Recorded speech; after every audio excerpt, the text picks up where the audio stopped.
उपमुख्यमंत्री अजित पवारांचं विमान अपघातात मृत्यू, बारामतीत लँडिंग दरम्यान दुर्घटना, दादांच्या निधनानं संपूर्ण राज्यावर शोककळा. अजित पवारांच्या विमान अपघाताचं सीसीटीव्ही समोर सकाळी 8:46 विमान कोसळलं.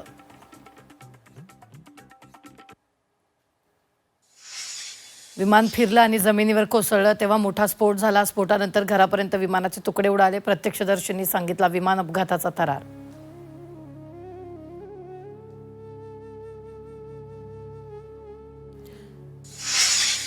अजित पवारांच्या निधनानं राजकीय नेते कार्यकर्त्यांनी शब्द, अजितदादा गेल्यानं महाराष्ट्रभर हळहळ. अजित पवारांच्या पार्थिवावर उद्या अंत्यसंस्कार. बारामतीतील विद्याप्रतिष्ठानच्या मैदानावर सकाळी 11 वाजता अंत्यविधी. दुपारपासूनच मैदानावर लोटला हजारोंचा जनसमुदाय. दमदार आणि दिलदार मित्र गमावला. मुख्यमंत्री फडणवीसांकडून अजितदादांना श्रद्धांजली. महाराष्ट्राच्या प्रश्नाची उत्तम जाण असलेला नेता हरपल्याची प्रतिक्रिया. अजित पवार जनतेचे नेते, तळागाळातील नेता, कष्टाळू व्यक्तिमत्व म्हणून अजित पवारांचा सर्वत्र आदर. अजितदादांच्या निधनावर पंतप्रधान मोदींचं ट्विट.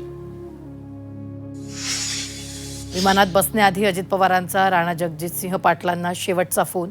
बारामतीत उतरल्यानंतर पुढील बोलणं होणार होतं. राणा जगजितसिंहांची माहिती.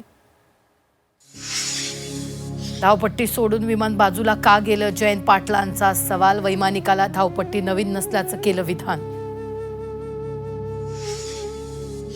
अजित पवारांच्या विमान अपघाताची निष्पक्ष चौकशी झाली पाहिजे. ममता बॅनर्जी, अखिलेश यादव आणि मल्लिकार्जुन खरगे यांच्याकडून चौकशीची मागणी.